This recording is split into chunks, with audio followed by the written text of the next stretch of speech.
نحمده ونستعينه ونستغفره ونعوذ بالله من شرور أنفسنا ومن سيئات أعمالنا من يهده الله فلا مضل له ومن يضلل فلا هادي له أشهد أن لا إله إلا الله وحده لا شريك له وأشهد أن محمدا عبده ورسوله فقد قال الله تعالى في القرآن الكريم والفرقان المجيد أعوذ بالله من الشيطان الرجيم بسم الله الرحمن الرحيم يا أيها الذين آمنوا اتقوا الله حق تقاته ولا تموتن إلا وأنتم مسلمون يا أيها الناس اتقوا ربكم الذي خلقكم من نفس واحدة وخلق منها زوجها وبث منهما رجالا كثيرا ونساء واتقوا الله الذي تساءلون به والأرحام إن الله كان عليكم رقيبا يا أيها الذين آمنوا اتقوا الله وقولوا قولا سديدا يصلح لكم أعمالكم ويغفر لكم ذنوبكم ومن يطع الله ورسوله فقد فاز فوزا عظيما إن أصدق الحديث كتاب الله وأحسن الهدي هدي محمد صلى الله عليه وسلم أشر الأمور محدثاتها وكل محدثات بدعة وكل بدعة ضلالة وكل ضلالة في النار صدق الله العظيم أما بعد எல்லாம் நல்ல அல்லாஹ்வின் நல்லடியார்களே, அந்த ஏகையின் சாந்தியும் சமாதானமும் எம்பெருமானார் ஸல்லல்லாஹு அலைஹி வஸல்லம் அவர்கள் மீதும் அவர்களின் சொல்லின் செயல் அங்கீகாரம் அத்தனையும் தங்கள் வாழ்க்கையில் இயன்றவரை கடைபிடித்து வாழ்ந்து மறைந்த சத்திய சஹாபாக்கள் மீதும் சஹாபிய பெண்மணிகள் மீதும் இன்னும் குறிப்பாக இந்த கடமையான ஜும்மாவை நிறைவேற்றி வந்திருக்கக்கூடிய உங்கள் மீதும் உங்கள் குடும்பத்தார் மீதும் என் மீதும் என் குடும்பத்தார் மீதும் என்றென்று நின்று நிலவட்டமாக என்று கூறி பிரார்த்தித்தவனாக என்னுடைய இந்த ஜும்மாவை ஆரம்பம் செய்கின்றேன். எல்லாம் அல்லாஹ்வின் அடியார்களே, கடமையான இந்த ஜும்மாவுடைய நன்னாளிலே நாம் எடுத்துக்கொண்டிருக்கிற தலைப்பு நன்மை செய்வதில் போட்டி போடுவோம் என்ற தலைப்பின் கீழே சில செய்திகளை காண்க இருக்கின்றோம். எல்லாம் வல்ல அல்லாஹ் தஆலா இந்த உலகத்தில் மனிதர்களை வாழ வைத்தது, இந்த மனிதர்களை படைத்து அவர்கள் நன்மை செய்ய வேண்டும், நாளை மறுமையிலே வெற்றி பெற்றவர்களாக ஆக வேண்டும் என்பதற்காக இந்த மக்களை எல்லாம் படைத்து இதன் காரணத்தை அவன் என்னை வணங்க வேண்டும் என்பதற்காக அல்லாஹ் தஆலா தன் திருமறையிலே கூறுகின்றார். அதோடு அவர்கள் நன்மை எவ்வாறெல்லாம் செய்கின்றார்கள், அவர்கள் நன்மை செய்யக்கூடியவராக இருக்க வேண்டும். அப்படி நன்மையை செய்வார்கள் என்று சொன்னால் நாளை மறுமையிலே வெற்றி பெற்ற மக்களாக அவர்கள் இருப்பார்கள். அப்படி இருக்க வேண்டும் என்று சொன்னால் அவர்கள் அதிகமாக நன்மைகள் இந்த உலகத்தில் செய்யக்கூடியவர்களாக இருக்க வேண்டும். நன்மைகள் செய்தால் மாத்திரம் போதாது, அதில் போட்டு போட்டுக்கொண்டு நன்மை செய்யக்கூடியவர்களாக இருக்க வேண்டும் என்பதாக அல்லாஹ் தஆலா நம்மளிடத்திலே எதிர்பார்க்கின்றார். அப்படிப்பட்ட நாம் இந்த உலகத்தில் வாழும்போது எத்தனையோ காரியங்களுக்காக நாம் போட்டி போடக்கூடியவர்களாக இருக்கின்றோம். சாதாரணமாக நாம் ஒரு பயணத்தில் இருக்கும்போது, இரு சக்கர வாகனமாக இருந்தாலும் 4 சக்கர வாகனமாக இருந்தாலும், அதில் நாம் பயணிக்கும் போது கூட நம்மை யாரும் முந்திவிடக்கூடாது, நம்மளை முந்தி சென்று விடக்கூடாது என்று இயற்கையாக நாம் நினைக்கக்கூடியவர்களாக இருக்கின்றோம். ஒரு அரசு பேருந்தாக இருந்தாலும் நம்முடைய நாம் அதை இயக்காவிட்டாலும் மற்றவர் இயக்கக்கூடிய ஒரு வாகனமாக இருந்தாலும் கூட அதை கூட யாரும் முந்திவிடக்கூடாது என்று சொல்லும் அளவுக்கு நம்முடைய மனங்களை நாம் தயார்படுத்தி வைத்திருக்கின்றோம். அப்படிப்பட்ட சூழ்நிலையிலே ஆனால் மார்க்கத்தை பொறுத்தவரை மார்க்க விஷயங்களில் அவ்வாறு நாம் போட்டி போடுகின்றோமா என்று நம்மை நாமே ஒவ்வொருவரும் சுயபரிசோதனை செய்து கொள்ளக்கூடிய ஒரு நிலைமையில் நாம் இருக்கின்றோம்.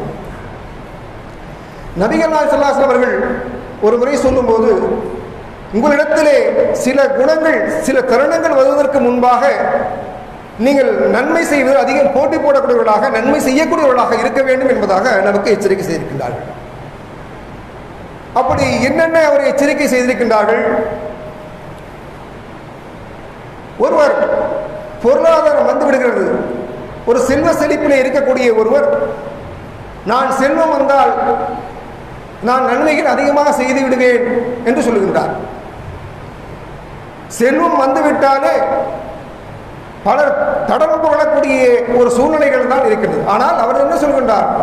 செல்வம் வந்துவிட்டால் நான் நன்மைகளை அதிகம் செய்து விடுவேன் என்று சொல்லக்கூடிய அந்த நபர் ஓரிரு 100 ரூபாய்களை அவர் சம்பாதிக்கும் போது அவருடைய வணக்க வழிபாடுகள் 5 வக்தும் சரியான நேரத்திலே, குறித்த நேரத்தில் தொழக்கூடியவராக இருந்து கொண்டிருக்கின்றார். அதே நபர் ஆயுதங்களை தொடும்போது அவருடைய ஐங்கால தொழுகைகளை குறைந்து ஓரிரு வக்துகள் குறைவுள்ளவராக அவர் இருந்து வருகின்றார். அதே மனிதர் சில லட்சங்களை தாண்டும் போது அவருடைய தொழுகைகள் முற்றிலுமாக தவிர்க்கப்பட்டு அவர் உலக வாழ்க்கையின் பக்கம், அந்த பணத்தாசின் பக்கம் போகக்கூடிய உலகம் இருக்கிறார். ஏனப்பா, நம்முடைய இடத்திலே பல லட்சங்களை புரளுகின்றது, பல லட்சங்களுக்கு சொந்தக்காரராக இருக்கின்றாய், நீ ஏன் நன்மைகளை செய்வதிலிருந்து தன்னை விடுவித்துக் கொண்டு தன்னை அதிலிருந்து விலகிச் செல்லக்கூடியவராக இருக்கின்றாய் என்று அவரிடம் வினவும் போது அவர் சொல்கின்றார், நானே 11 நபர்களை வைத்து வேலை வாங்கி கொண்டிருக்கின்றேன், எனக்கு பல நிறுவனங்கள் இருக்கிறது, என்னால் இந்த இபாதத்தை செய்ய முடியவில்லை என்று சொல்லி அவரை அதிலிருந்து தவிர்த்து கொள்ள பார்க்கின்றார். அல்லாஹ் அவரை காப்பாற்றும். எல்லாரும் சொல்லவில்லை, எல்லோரும் அந்த நிலைக்கு இல்லை. ஒரு சிலர்கள் அந்த செல்வம் வந்துவிட்டால் என்ன செய்கிறார்கள்? தன்னுடைய இபாதத்துகளிலெல்லாம் இருந்து விலகக்கூடியவர்களாக இருக்கின்றார். அதே வறுமையில் இருக்கக்கூடிய ஒரு நபர், எனக்கு செல்வம் வந்துவிட்டால் நான் அதிகமான இபாதத்துகளை செய்வேன் என்று வறுமையில் இருக்கக்கூடிய நபர் சொல்கின்றார். நான் வறுமையில் இருந்து மீண்டு விட்டால் இந்த பிரச்சனைகள் தான் சிறு சிறு பிரச்சனைகளால், என்னுடைய வீட்டு பிரச்சனையாகட்டும், என்னுடைய சொந்த பிரச்சனையாகட்டும், பொது பிரச்சனையாக இருக்கட்டும், இதிலிருந்து எல்லாம் நான் மீண்டு அல்லாஹ் என்னை மீட்டெடுத்து விட்டால் நான் அதிகமான இபாதத்துகளை நன்மைகளை செய்யக்கூடியவனாக இருப்பேன் என்று அவர் சொல்லக்கூடியவராக இருக்கின்றார். முதுமையை அடைந்த ஒருவர் என்ன செய்கின்றார்? நான் முதுமையை அடைந்து விட்டேன், என்னால் என்னையே பார்த்துக் கொள்ள இயலவில்லை, என்னால் நடக்க முடியவில்லை, எழுந்திருக்க முடியவில்லை என்று அவர் தன்னுடைய இயலாமையை கூறுகின்றார். வேறொரு நபர், அவருக்கு நோய் வந்துவிட்டது. நோய் வந்த நபர் என்று சொன்னால், நோய் நொடிக்கு ஆளாகிவிட்டேன், எனக்கு மருத்துவரை பார்ப்பதற்கும் என்னை பார்த்துக் கொள்வதற்கும் என்னால் இயலவில்லை, அதனால் நான் இபாதத்துகளை, வணக்க வழிபாடுகளை, நன்மைகளை செய்ய என்னால் இயலவில்லை என்பதாக சொல்கின்றார். இந்த தருணத்திலே ஒரு இளமையாக இருக்கக்கூடிய ஒரு நபர் என்ன செய்கின்றார்? அவர் நன்மைகளை அதிகம் செய்ய வேண்டும் என்பதற்காக ஒரு மார்க்கறிஞரிடத்திலே செல்கின்றார். சென்று சொல்கின்றார், நான் அதிகமாக நன்மைகளை செய்ய வேண்டும், எனக்கு ஏதாவது ஆலோசனை தாருங்கள் என்று போய் கேட்பதற்காக சென்ற அந்த மனிதர் அந்த இடத்திலே திடீர் மனமாற்றம் ஏற்பட்டு அவர் என்ன நினைக்கின்றார்? நமக்கு வயதோ 20, 25 வயதாகிறது, நமக்கு திருமணமாகட்டும், திருமணம் ஆன பிறகு நம்ம என்ன செய்யலாம்? அல்லாஹ்வுடைய பாதையிலே நன்மையை அதிகமாக செய்யலாம், இப்போ நம்ம ஊரில் உள்ள வேலையை பார்ப்போம், உலகத்தில் உள்ள வேலையை பார்ப்போம், ஜாலியாக இருப்போம் அப்படின்னு நினைக்கிறார். அந்த பருவத்தை தாண்டி அவர் என்ன செய்கிறார்? திருமணம் முடிக்கின்றார். திருமணமும் முடிஞ்சிருது. திருமணம் முடிஞ்சு குழந்தைகள் பிறக்குது. அந்த குழந்தையும் என்ன செய்கிறார்? பள்ளிக்கூடத்தில் சேர்க்கிறார். ஊர்லேயே உள்ள நல்ல பள்ளிக்கூடத்தில் சேர்க்கிறார். சேர்த்து அந்த பிள்ளை பெரிதாகி படிப்பைகள்லாம் 10ஆம் வகுப்பு படிக்குது, 12ஆம் வகுப்பு படித்து காலேஜ் போகுது. காலேஜ் போனதுக்கப்புறம் அந்த பிள்ளைக்கு திருமணம் நடக்குது, அதுக்கு குழந்தை பிறகு இப்படியே தன்னுடைய வாழ்க்கை கழித்து கொண்டு போன அந்த நபர் கிட்டத்தட்ட ஒரு 70-75 வயதை கடந்து விடுகிறார். கடந்தது பிறகு மீண்டும் அதை அந்த மார்க்கறிஞரிடத்தில் சென்று கேட்கின்றார், இப்போது நான் நன்மைகளை செய்ய வேண்டும், என்னுடைய கடமைகள் எல்லாம், என்னுடைய உலக வாழ்க்கையுடைய நான் செய்ய வேண்டிய கடமைகள், காரியங்கள் எல்லாம் செய்துவிட்டேன், இப்போது எனக்கு ஆலோசனை வழங்குங்கள், நான் அதிகமாக நன்மை செய்ய வேண்டும் என்று சொல்கின்றார். சொல்லி அந்த மார்க்கறிஞரிடத்திலே செல்கின்றார். அந்த மார்க்கறிஞர் என்ன செய்கிறார்? ஒரு கடலோரத்திலே அவருக்கு அமர செய்துவிட்டு, இந்த கடல் அலைகள் எல்லாம் ஓயட்டும், அதன் பிறகு உங்களுக்கு நான் ஆலோசனை வழங்குகின்றேன் என்றார். என்ன அலைகள் எல்லாம் ஓய்ந்த பிறகு நீங்கள் வந்திருக்கின்றீர்கள், உங்கள் இளைமை பருவத்தை எல்லாம் தொலைத்து விட்டு கடைசி முதுமை பருவத்திலே என்னிடத்தில் வந்திருக்கின்றீர்கள், உங்கள் என்ன அலைகள் எல்லாம், நீங்கள் நன்மை செய்ய வேண்டும் என்பது என்ன ஓட்டங்கள் எல்லாம், உங்களுடைய உடல் உழைப்புகள் எல்லாம், உங்கள் உடல் பலத்தை எல்லாம் இழந்த நேரத்தில் நீங்கள் வந்திருக்கின்றீர்கள், இந்த கடல் அலை ஓயட்டும், அதற்கு பிறகு உங்களுக்கு நான் ஆலோசனை வழங்குகின்றேன் என்று சொல்லுகின்றார். கடல் அலை எப்போ ஓய்கிறது? கடல் அலையும் ஓய போறதில்ல, இவருக்கு ஆலோசனையும் சொல்ல போறதில்ல, இவரும் செய்ய போறதில்லை. தன்னுடைய இளமை காலத்தெல்லாம் கழித்து விட்டார். வீணான காரியங்களிலும் வீண் பேச்சுக்களிலும் வீணான செயல்பாட்டுகளிலும் தீய செயல்பாட்டிலும் கழித்து விட்டு தன்னுடைய முதுமை காலத்தில் தன்னால் இயலாத ஒரு நிலை ஏற்படும் காலகட்டத்தில் வந்து அமர்ந்து நான் நன்மைகளை செய்ய வேண்டும் என்று சொன்னால் எப்படி அவரால் முடியும்? அதே போன்று வேறு சிலர் நமக்கு மரணம் வருவதற்கு முன்னால் நாம் நன்மைகளை செய்ய வேண்டும். மரணம் எப்போது யாருக்கு வரும் என்பது நமக்கு தெரியாது. எந்த நொடி வேண்டுமென்றாலும் நமக்கு மரணத்தை நாம் சந்திக்கலாம். ஆனால் நமக்கு மரணமே வராது என்ற தோரணையிலே 20 வயதாக இருக்கக்கூடிய ஒரு நபர் என்ன செய்யறார்? எனக்கு இன்னும் வயதே ஆகலை, நானா இப்போ மௌத்தாக மாட்டேன், எனக்கு இன்னும் நிறைய நாட்கள் இருக்கு. இப்படி ஒவ்வொருவரும் தன்னுடைய வாழ்நாளை தள்ளி எனக்கு நிறைய நாட்கள் இருக்கு, நான் அந்த உலகத்தை வாழப் போகிறோம் என்ற அர்த்தத்திலே அவர் என்ன செய்கிறார்கள்? நன்மைகளை செய்வதை நாளை செய்யலாம், அடுத்த வேலை செய்யலாம் என்று தள்ளி போடக்கூடியவர்களாக இருக்கின்றார். மறுமை நாள் எப்போது வரும் என்பது யாருக்கும் தெரியாது. எனவே நாம் நன்மை செய்யக்கூடிய விஷயத்தில் என்ன செய்ய வேண்டும்? அதை முந்திக் கொள்பவர்களாக இருக்க வேண்டும். ஃபஸ்தபிக்குல் ஹைராத், அல்லாஹ் தன் திருமறையிலே கூறுகின்றான், ஃபஸ்தபிக்குல் ஹைராத், நன்மை செய்வதில் நீங்கள் ஒருவருக்கு ஒருவர் முந்திக் கொள்ளுங்கள். அப்படி முந்திக் கொண்டீர்கள் என்று சொன்னால்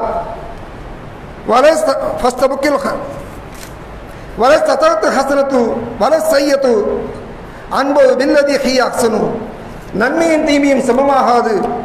நன்மையை கொண்டு தீமை அளிப்பீராக.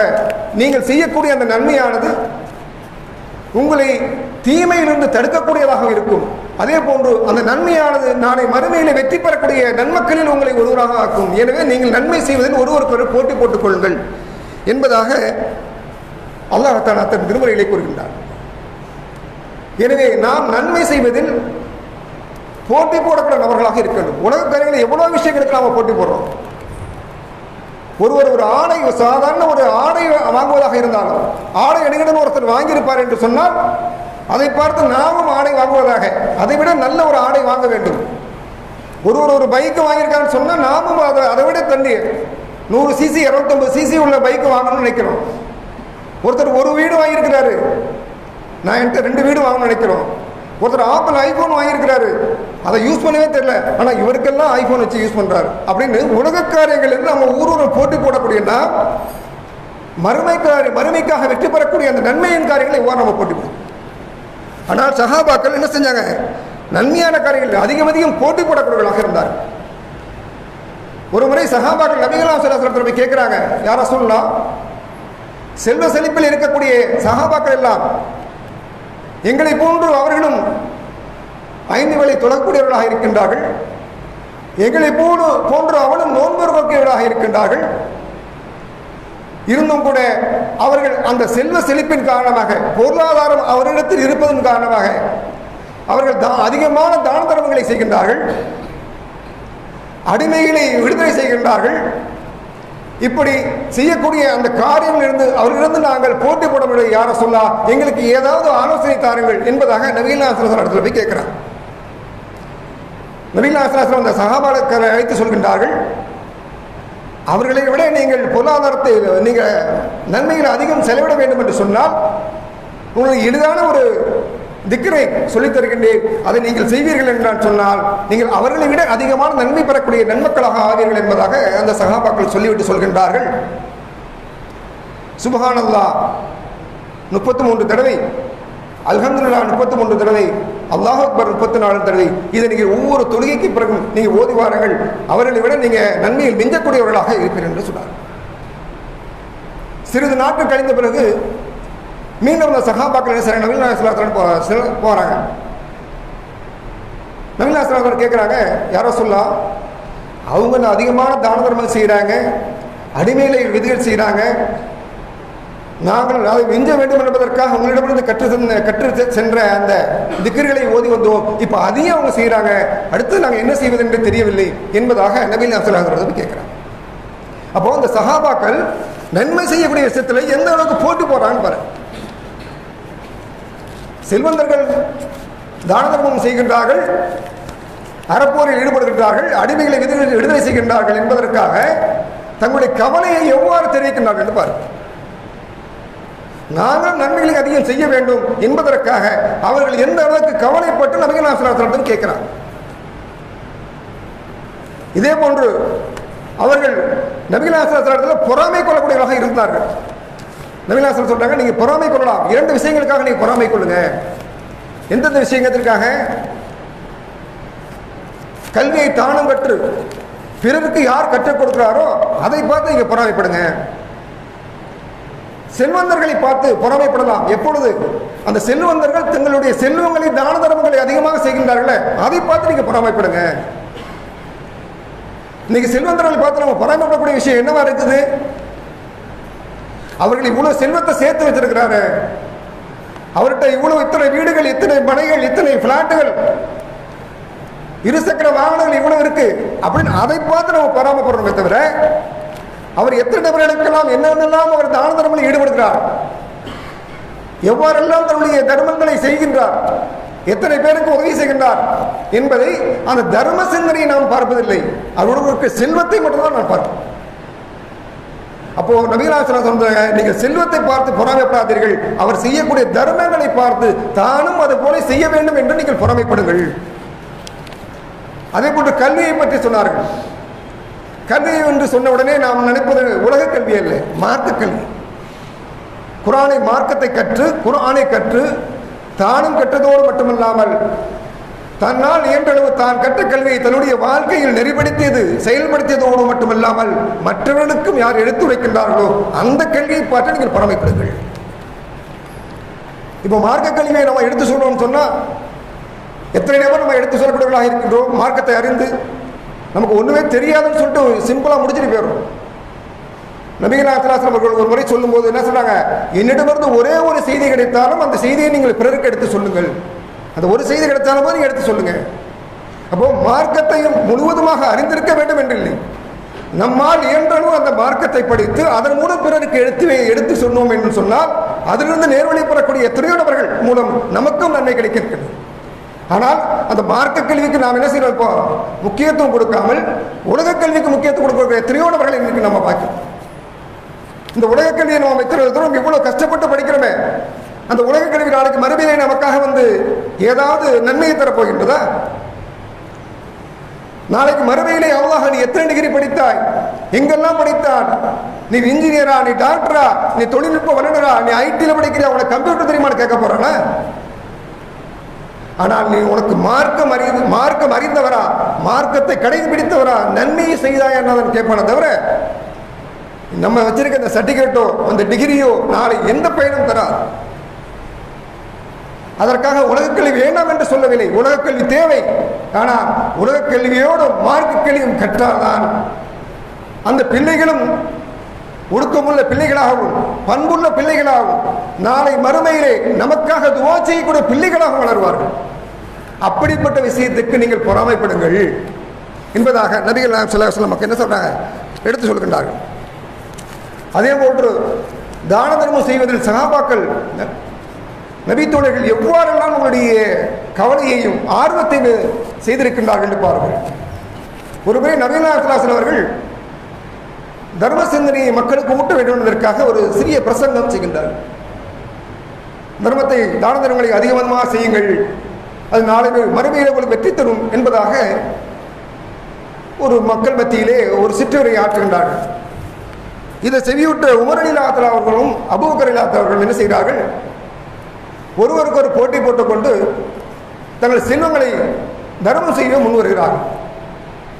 உமர் ரலியல்லாஹு அன்ஹு நினைக்கிறாங்க, நம்மகிட்ட செல்வம் நிறைய இருக்கு, நம்ம இந்த தடவை அபூபக்கர் ரலியல்லாஹு அன்ஹு மிஞ்சி நம்ம என்ன செய்யலாம், தர்மங்கள் அதிகம் செய்து விடலாம் என்பதாக எண்ணிக்கொண்டு என்ன செய்கிறார், தன்னுடைய வீட்டிற்கு சென்று தன்னுடைய தர்ம பொருட்களை எல்லாம் வீட்டில் உள்ள செல்வங்களை எல்லாம் எடுத்து வந்து நபிகள் நாயகம் ஸல்லல்லாஹு அலைஹி வஸல்லம் சமர்ப்பிக்கிறார். அப்போ நபிகள் நாயகம் ஸல்லல்லாஹு அலைஹி வஸல்லம் கேட்குறாங்க, ஏன் உமரே, உங்களுடைய பிள்ளைகளுக்கும் மனைவிமார்களுக்கும் நீங்கள் ஏதேனும் செல்வங்களை பாக்கி வைத்திருக்கின்றீரா, இல்லை எல்லாத்தையும் கொண்டு வந்துட்டீரா அப்படின்னு கேட்குறாங்க. அப்போ உமர் ரலியல்லாஹு அன்ஹு சொல்கிறாங்க, இல்லை, என்னுடைய மனைவி மக்களுக்கு பகுதி செல்வத்தை வைத்துவிட்டு பகுதியை தான் இங்கே கொண்டு வந்திருக்கின்றேன் என்பதாக நபிகள் நாயகம் ஸல்லல்லாஹு அலைஹி வஸல்லம் சொன்னாங்க.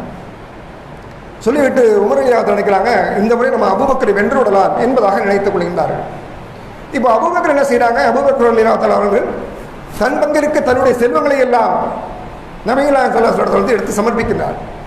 அப்போ இதே கேள்வியை நபிகள் நாயகம் ஸல்லல்லாஹு அலைஹி வஸல்லம் அபூபக்கர் இடத்தில் கேட்கின்றார்கள். யாபூக்கரே, உங்களுடைய மனைவி மக்களுக்காக ஏதேனும் செல்வத்தை நீங்கள் வைத்திருக்கின்றா, இல்லை எல்லா செல்வத்தையும் கொண்டாந்து கொடுத்துட்டீங்களா அப்படின்னு கேட்குறான். அப்போ அபூபக்கர் ரலியல்லாஹு சொல்கிறாங்க, இல்லை யாரா சொல்லா, ஒரு செல்வமும் என்னிடத்திலே வீட்டில் இல்லை, எனக்கு அல்லாஹும் தூதரை தவிர வேறு எந்த செல்வமும் எனக்கு தேவையில்லை என்பதாக அங்கே அவர்கள் செய்தியை பதிவைக்கிறார். அப்போ அந்த செல்வங்களை தான தர்மம் செய்யக்கூடிய அந்த சிந்தனையில் ஒருவருக்கு எந்த அளவுக்கு அவர்கள் சஹாபாக்கள் போட்டி போடக்கூடிய மக்களாக இருக்காங்க. நம்முடைய தான தர்மங்களை என்ன செய்கிறோம்? நாம் எல்லாம் நாளை நம்முடைய பிள்ளைகளுக்கு வேண்டும், நம்முடைய சந்ததிகளுக்கு வேண்டும் என்பதாக சொல்லி நம்முடைய செல்வங்களை பதுக்கி வைக்கக்கூடியவர்களாக, நம்ம செல்வங்களை சேமித்து வைக்கக்கூடியவர்களாக தான் நம்மளுக்கு பலர். ஆனால் சஹாபாக்கள் நாளைக்கு என்னவென்று தெரியாத ஒரு சூழ்நிலையும் கூட தங்களுடைய செல்வங்களை அதிகம் தான தர்மம் செய்யக்கூடிய மக்களில் போட்டி போடக்கூடியவர்களாக இருந்தார். சரி, இதுதான் அப்படி இருந்தாங்க.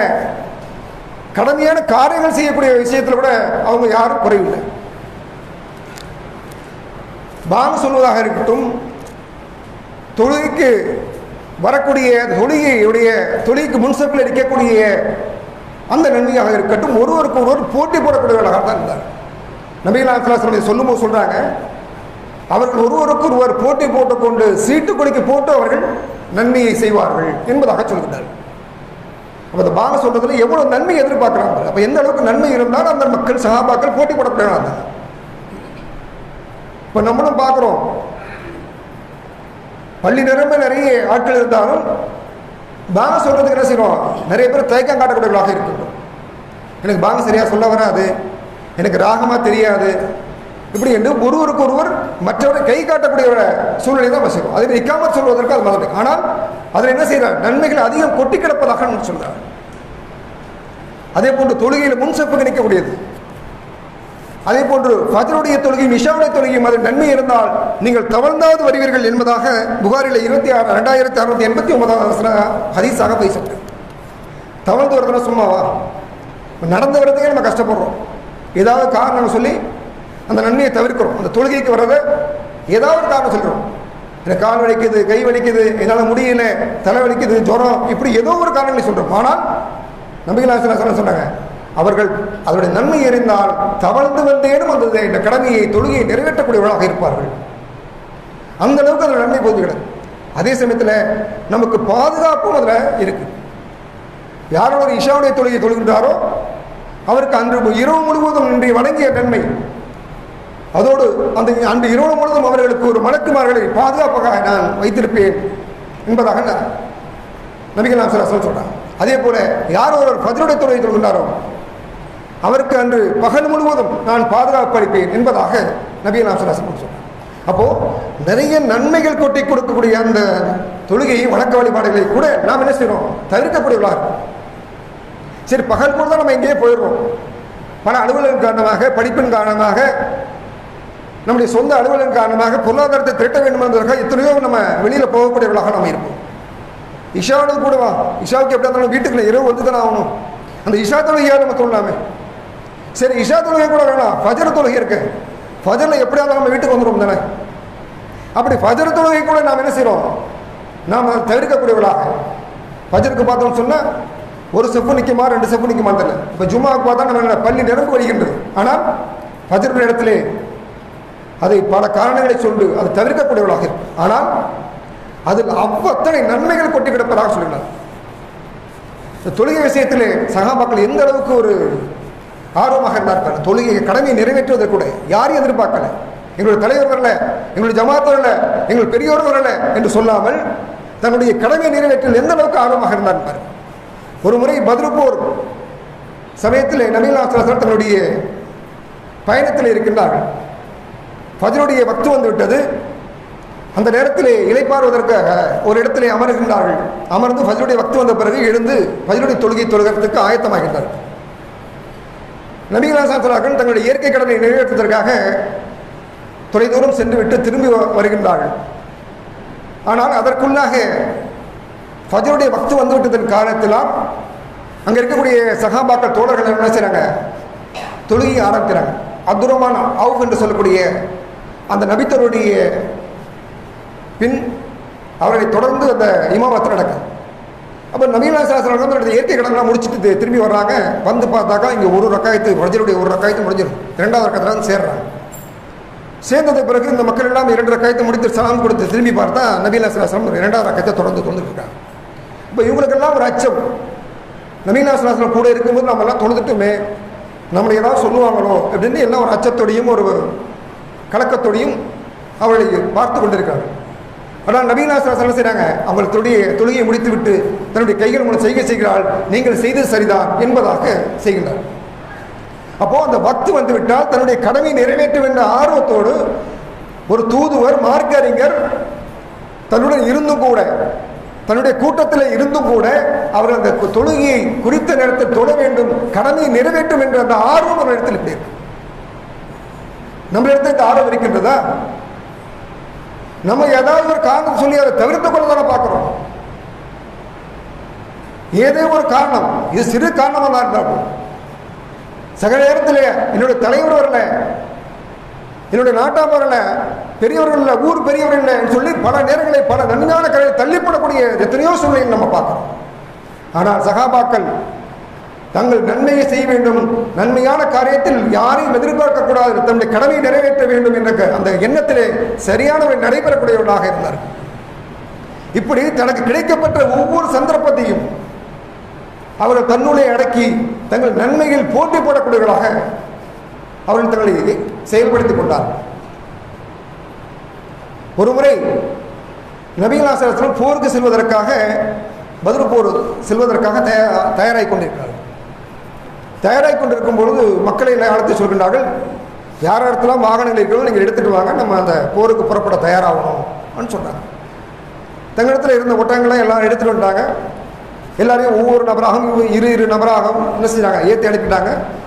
கடைசியில் நபர்கள் நிறைய பேர் இருக்கிறாங்க, ஆனால் ஒட்டகம் இல்லை, வாகனம் இல்லை.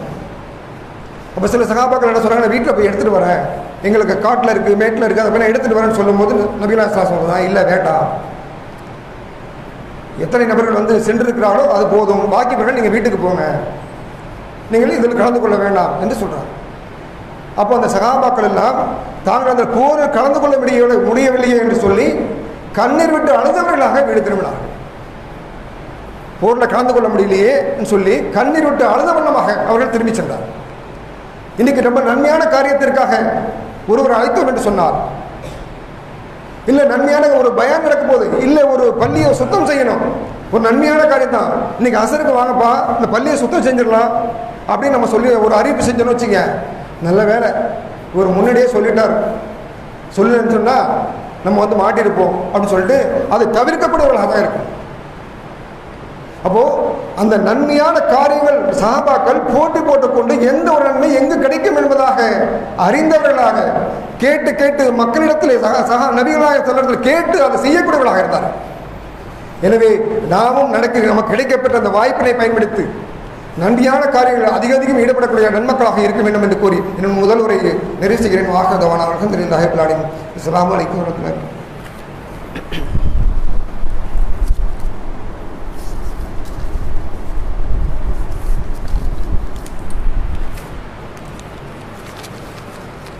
அல்ஹம்துலில்லாஹ் அல்ஹம்துலில்லாஹி ரப்பில் ஆலமீன். எல்லாம் நல்ல இந்த கடமையான ஜும்மாவுடைய நேரத்திலே நாம் எல்லாம் நன்மையை எதிர்பார்த்த வண்ணமாக இங்கெல்லாம் அமர்ந்திருக்கின்றோம். அப்படிப்பட்ட நாம் அல்லாஹ் கொடுக்கப்பட்ட இந்த வாழ்வினை, இந்த வாழ்க்கையினை நாம் நன்மையான காரியத்திலே அதிகம் செலவிடக்கூடியவர்களாக நம்மை தயார்படுத்திக் கொள்ள வேண்டும். உலக காரியங்களுக்காக எத்தனையோ காரியங்களை நாம் முன்னெடுத்து செல்கின்றோம்.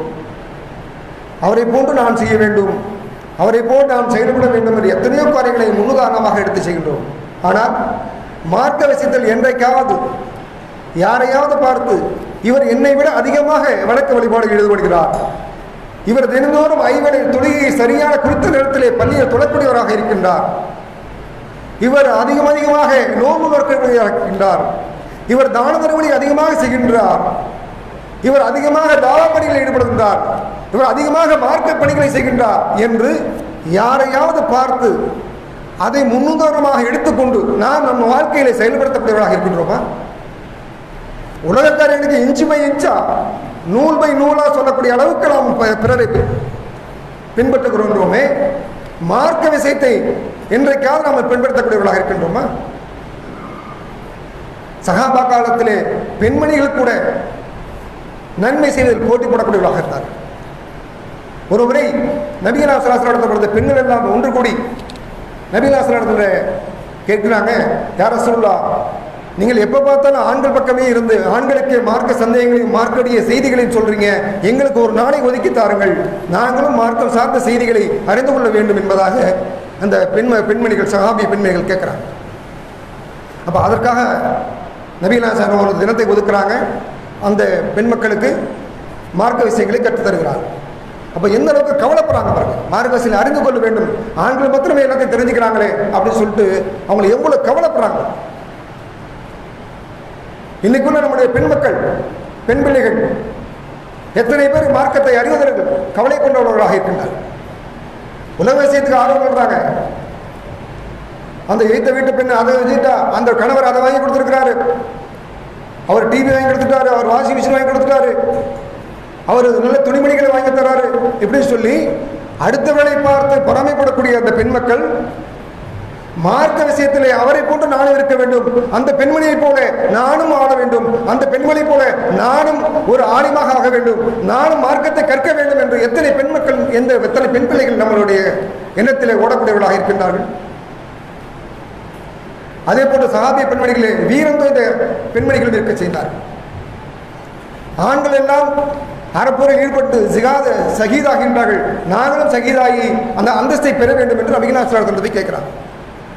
போருக்கு போனால் இறந்துடும் தெரியும், காயங்களை போடும் தெரியும், இருந்தும் கூட ஆண்களை போல நாங்களும் நன்மையில் போட்டி போட வேண்டும் என்று அந்த பெண் மக்கள் என்ன செய்யறாங்க, நபிகள் கேட்கிறாங்க. இப்போ நபிகள் சொல்றாங்க, பெண்களுக்கு போரில் கலந்து கொள்ள அனுமதி இல்லை, நீங்கள் வேண்டுமானால் ஹஜ் செய்து கொள்ளுங்கள், அது உங்களுக்கு ஷஹீதத்தை தரும், அது உங்களுக்கு வெற்றியை தரும், நீங்கள் போரில் கலந்து கொள்ள அனுமதி இல்லை, வேண்டுமென்றால் உதவி செய்ய நீங்கள் உங்களுக்கு அனுமதி உண்டு.